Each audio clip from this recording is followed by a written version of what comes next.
Marketing Trends 2025. Here's what you need to know.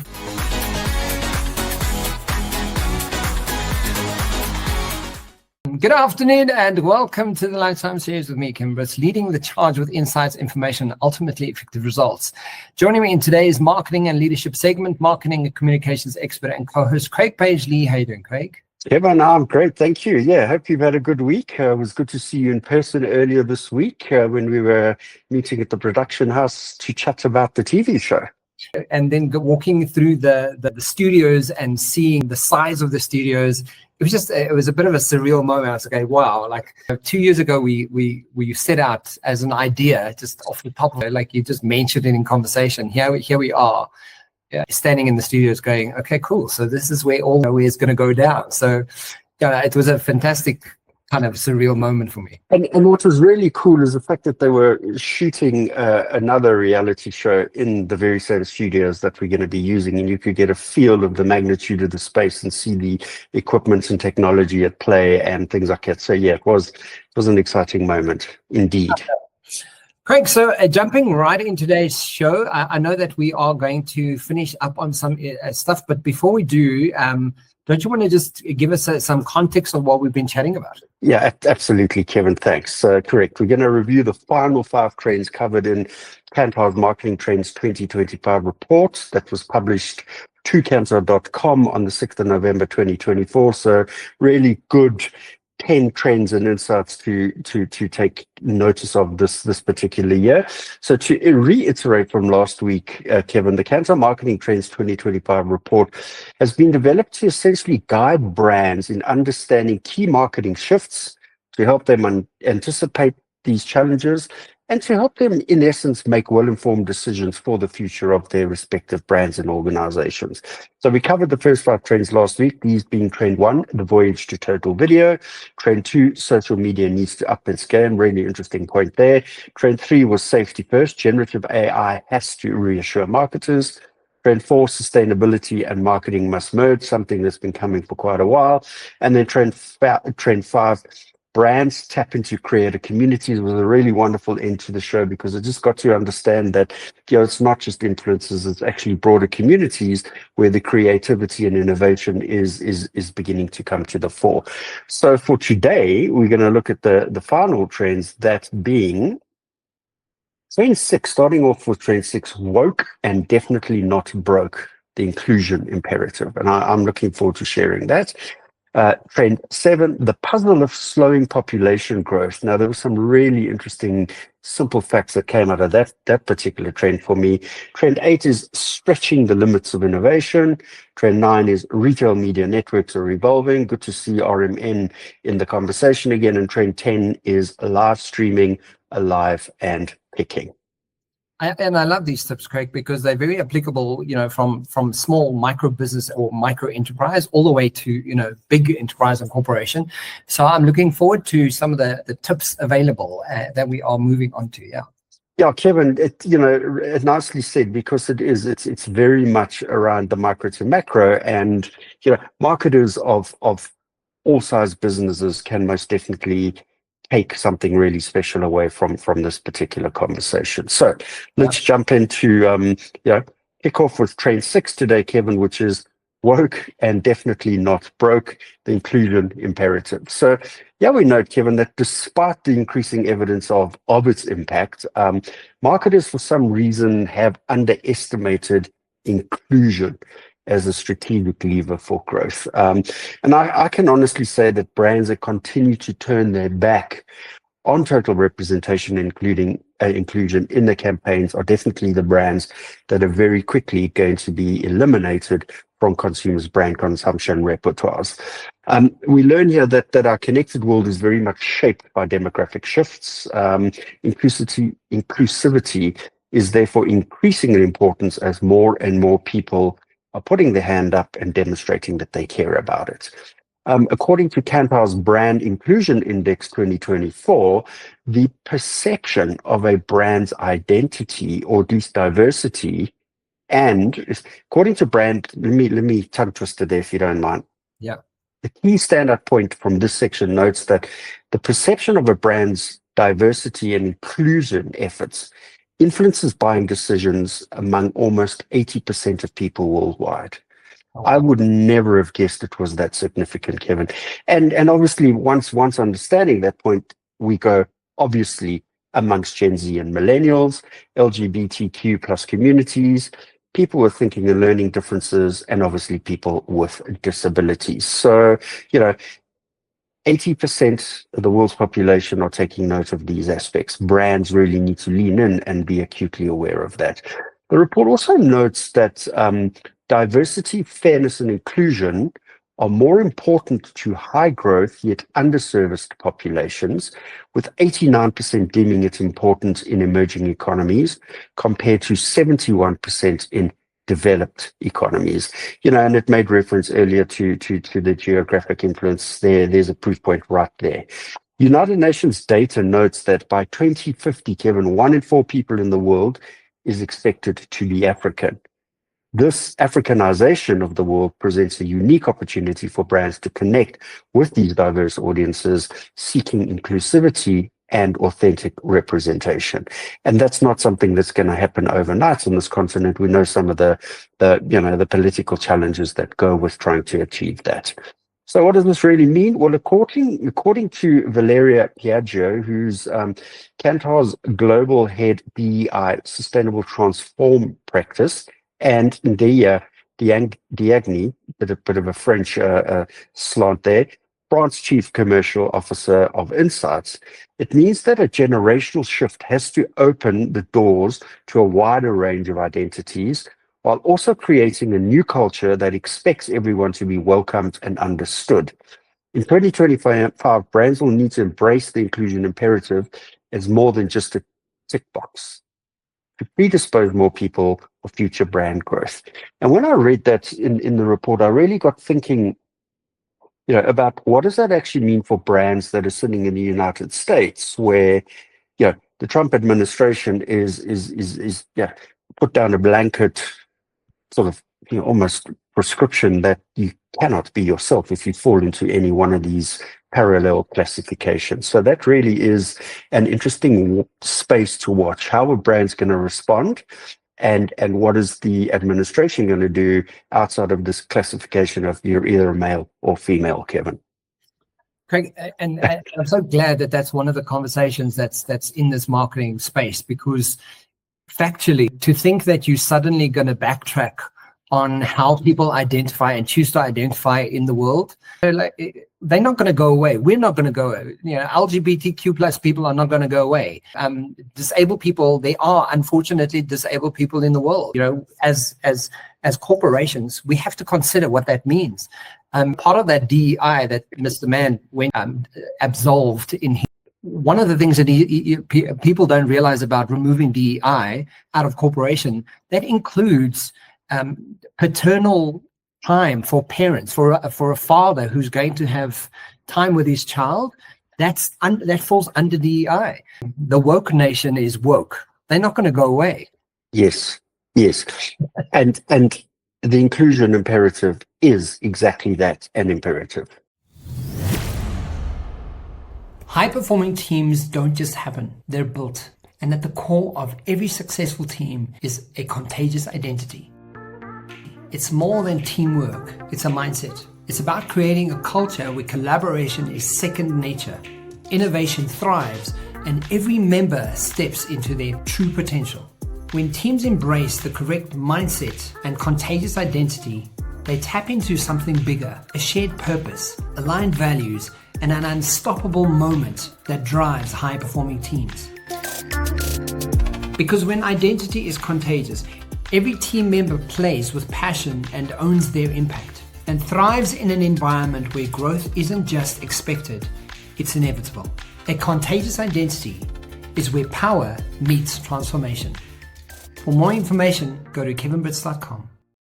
You can't get away from that. 89% deeming it important on emerging economies compared to developing markets. It's a large percentage of what businesses should be paying attention to. So for me, when that even came up, and I was like, and to a large degree, because that man's done what he's done, DEI is at the tip of everyone's language and conversation at the moment. And that's a good thing, because it actually is really important for corporation to consider. Absolutely, Kevin. Yeah, trend 7, the puzzle of slowing population growth. And yeah, this is something that marketers really must lean into. Very simple points and facts highlighted here, but a really critical point to note for long-term growth for brands, Kevin. So we note that population is one way for categories to grow penetration, which makes slowing growth a real threat, as fewer people means fewer shoppers, and fewer shoppers means less money to the bottom line. So we're constantly being reminded that population growth is under 1%, which isn't necessarily a bad thing, in my opinion, in all honesty, Kevin, considering what we're actually doing to the planet. But projections are touting as much as 0.5% growth at mid-century, with -% growth by the end of this century. So yeah, definitely, I think probably the last quarter of the century is going to be seeing the older populations in many of the European nations. The youngsters are not producing offspring in the early years. Big consequence, and I think we're already seeing evidence of that with a number of countries extending their retirement age, Kevin. In fact, if I'm not mistaken, that's even happening in a mass market like China, because they realize there are not enough young workers to sustain the future of the economies into the midterm. Yeah. Well, so just on that point, Craig, there are some stats. If you actually go and Google it, I've just looked now, and there's some significant stats showing, just from the millennial age group, how they're making decisions differently, and their priorities are changing, and therefore not wanting to have children. And yeah, that's so right, because there's a couple of lovely points in the text here that actually substantiates that. So, a few of these key points, as you're starting to mention here, Kevin, is that the authors believe that holding market share might get easier. A slower growth means that fewer new shoppers are needed to reach or stay on. That said, though, growth will get harder when you have the slower market. And that's the source from Kantar's World Panel data. Another key fact to note is that brands are 5 times more likely to grow if their categories are growing. But unfortunately, there are other impactful forces that play in these growth categories, like, for instance, you mentioned, young people are marrying much later, Kevin. Yeah. They're having children much later, and they're living in smaller households. Therefore, it means lower spending in those particular categories. The upside, though, is quite an interesting one, is that whilst there are smaller households, it potentially could mean that they're more total households. So that could have a net offset on the negativity of slow growth by at least keeping stable market conditions, Kevin.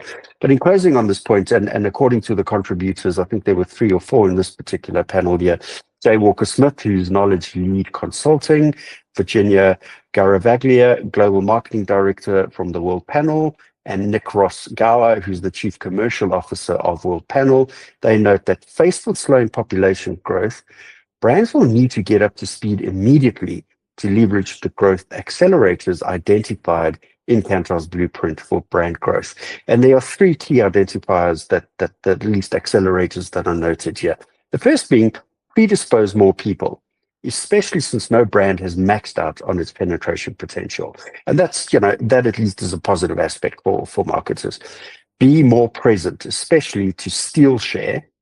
I like that. And then finally, find new space, especially in high growth or underserved pockets, new occasions, and premiumization.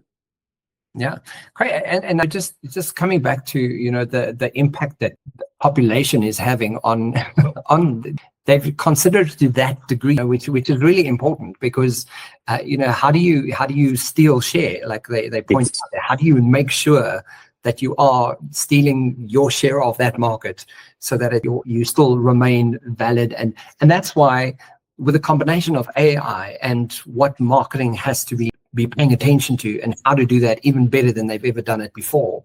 Correct. Like, it's almost like you feel an unspoken pressure that are really pushing that.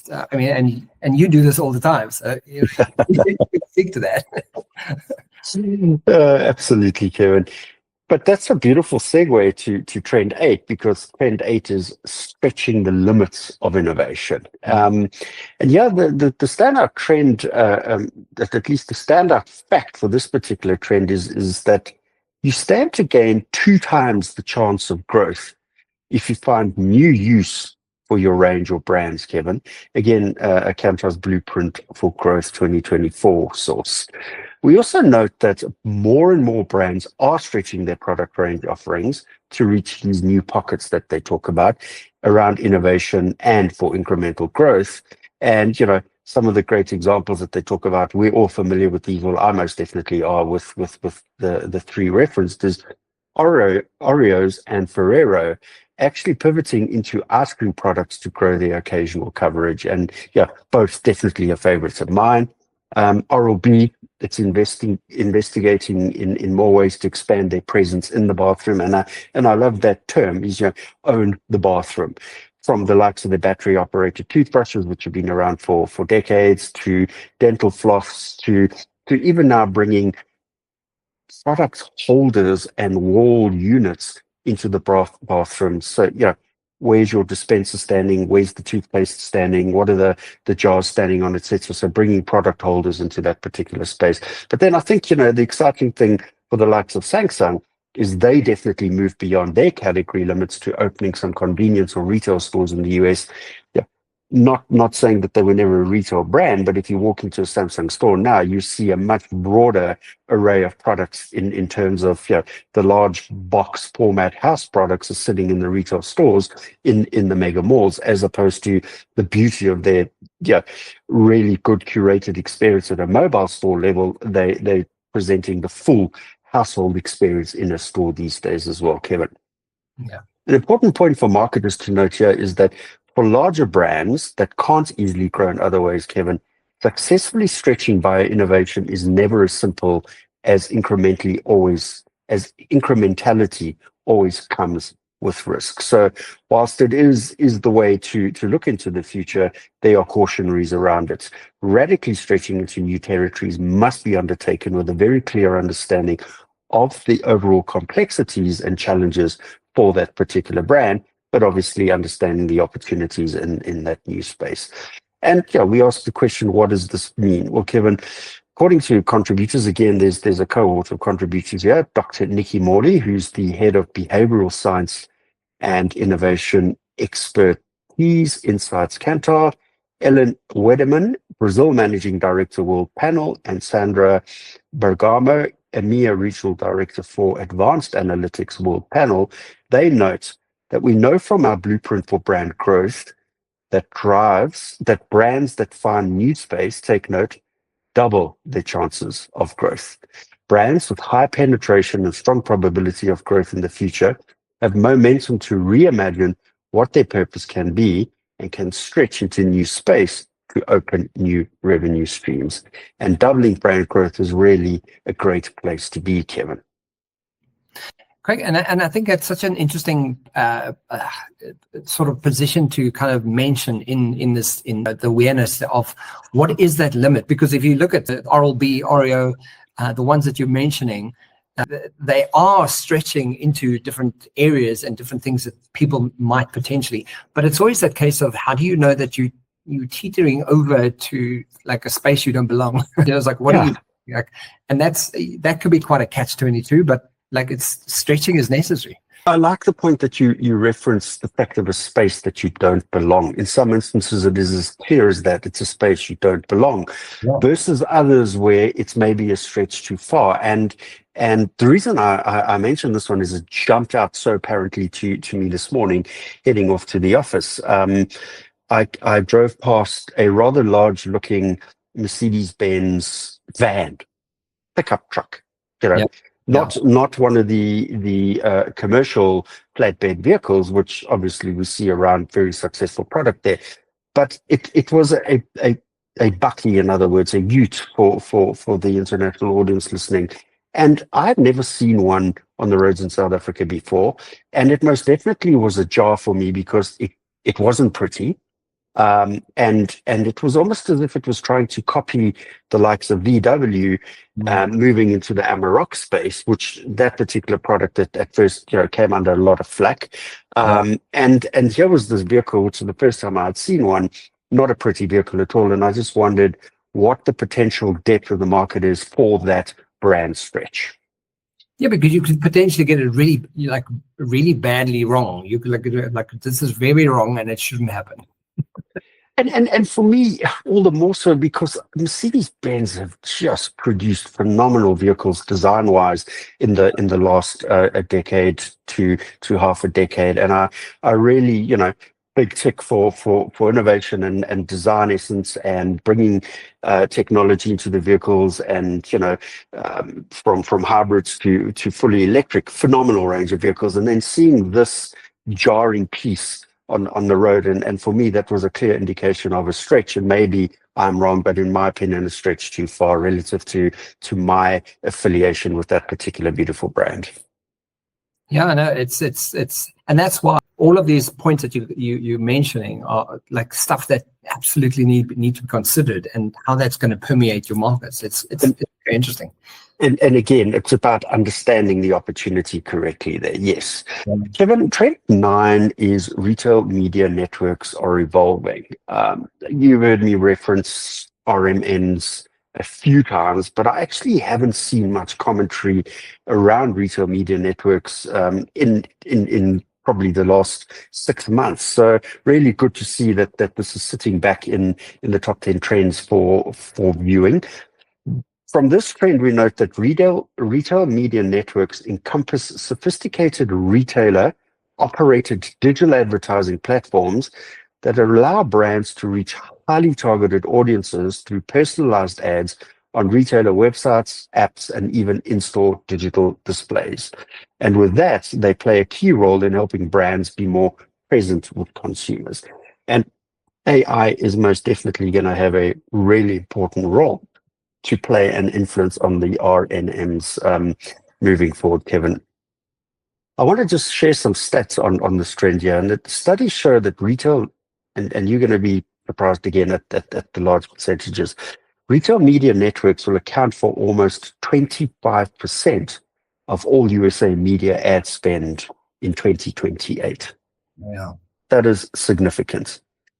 Precise targeting and personalized marketing on the back of first-party data really is a key driver for growth in this area. And just sort of to backtrack on the first point, I think that the 25% is predicated on the fact that consumers will continue going to malls. They will engage in the retail box environment, even though we know that, there are thousands, maybe I think it was something like 2,000 to 4,000 retail stores closing down in the USA alone this year, from some of the big box stores to some of the more boutique, smaller stores. So, we would need to see a continuum of consumers going into physical retail stores to be able to engage in the retail media networks in the physical presence, Kevin. But leveraging the detailed consumer insights will definitely allow marketers to optimize their ad spend and inevitably improve campaign effectiveness. Kantar's Media Reactions 2024 panel shows that 41% of marketers globally are planning to increase their advertising investments in retail media in 2025. And that again, I think validates my point that I didn't see much activity. It had waned, but suddenly 41% signaling that they're going to increase spending in the space means that it's definitely higher up on the ranking and gaining the kind of traction and relevance that it deserves, Kevin. But again, we ask, what does this mean? Well, the report notes that according to Barry Thomas, who's the senior global thought leader consulting at Kantar, marketers must collaborate with retailers to analyze their first-party data, allowing for more targeted and relevant advertising. They need to tailor creative content to align with the specific consumer segment identified through these retail media networks and data. And they need to be transparent about the key challenges holding back more of that retail media network investment that they haven't put on the table in the last few years, including improved data access, specific media measurement needs, alignments to on-time frames, and the ability to drive brand equity. And I think that was probably going to be the biggest challenge, is to demonstrate how you're going to drive brand equity through a retail media network platform, Kevin. Great, but if we bring it down to like a reference that I'm aware of, if we look at the Four Ways Mall, for example, and it's standing empty, mostly standing empty, but yet you do see malls popping up all over Gauteng, Johannesburg, kind of going. It is quite strange that, and I suppose that the likes of Temu and the likes of e-commerce and all of this online shopping that's happening is also impacting whether people want to go to a mall or not. But like you say, the study is showing that up to 25% of the spend will go to retail, right? Yeah, absolutely. So look, I think if one considers a big box store in this country being a Pick n Pay, ShopRite, Checkers, etc., and I reference those, even the mass mart stores, Macro, again, those are big box stores that are carrying a myriad, thousands of brands and labels in their environment. It's particularly in those stores that the retail networks, media networks, are going to have highest relevance. In the smaller, more boutique, high-end brand-oriented stores, I think we're going to see less of that, because they're going to be very much positioning their own brands in those environments. But in a big box store where you've got a plethora of brands, definitely those are the environments where dial up the retail media network capability and definitely start leveraging data on the back of all the AI stuff we spoke about last week as well, Kevin. Yeah. Correct. So looking at our last trend for our today's conversation. Kevin, yeah, the last trend, again, a lovely segue, because you mentioned, what you said, Temu, and what are the other ones you mentioned there? There's quite a few. There's Temu, there's Shein, there's Checkers online shopping now. Yeah, even Take a Lot and things like that. Yes, correct. So yeah, perfect segue into trend 10, which is live streaming, alive and kicking. And yeah, I'll start by highlighting the two standout points on this particular trend. The first being that live stream shopping can provide between 10 to 15% uplift in building long-term assets for established brands, Kevin. That's quite significant. The second point here, yes. So just to clarify, live stream shopping, what does the term actually mean? So live stream shopping is in your device, in social media like Insta or Facebook, and you literally hopping straight in Insta. Somebody in TikTok, somebody is an influencer is doing a beautiful promo on TikTok. Click straight in, purchase the product. Okay, yes, I get it. Huge disintermediation to the traditional retail channel. The second key point here is that live stream shopping can provide in excess of 30% uplift in driving immediate interest for medium and smaller brands. And the sources here are Kantar Context Lab database. So again, a very important point to note is that smaller and medium-sized brands really need to step into using technology and engaging through mobile devices and other technology interfaces where consumers are in real time to make their brands relevant and to capture a nice slice of that market, Kevin.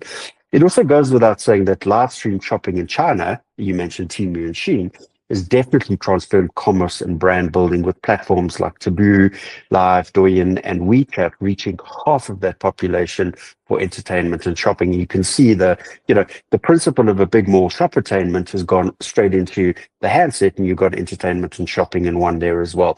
And again, a significant captive audience for brands operating in those particular markets, Kevin. Some of the few of the other key stats on this particular point is that McKinsey forecasts that live commerce sales could comprise 20% in total retail in China by 2026, with, again, obvious to us, Gen Z and Millennials as the key audiences. Marketers really need to ensure that they don't just focus on behavioral metrics, but include metrics like consumer sentiment and brand recall. It's about crafting engaging narrative to retain viewers and encourage those repeat purchases. And again, going back to last week, the understanding of AI, how to bring you those insights into who the repeat purchase opportunities are, but what that conversation theme needs to be, Kevin. Kantar's Context Lab notes that live streaming ads boost both short-term purchase intent and long-term brand affinity. And, what a perfect combination to achieve for any marketer. Again, what does this mean? Well, the report notes that established brands must focus on building long-term assets, such as driving meets needs proposition, which can result in 10 to 15% uplift, while medium and smaller brands should prioritize increasing their awareness, leading to a potential uplift between 10 and 23%, and driving immediate interest, leading to an uplift of up to 30%. Again, just, the detail behind those first two standout points that I mentioned. According to Shirantan Ray, who's Greater China Chief Operating Officer of Insights Kantar, and Hannah Wadi, UK Head of Media Insights Kantar, the rise of social commerce lowers barriers for small brands. As such, bigger brands must compete to protect market share. While live commerce suits fast-moving and small items, success can stretch across all sectors, including the likes of automotive and luxury fashion.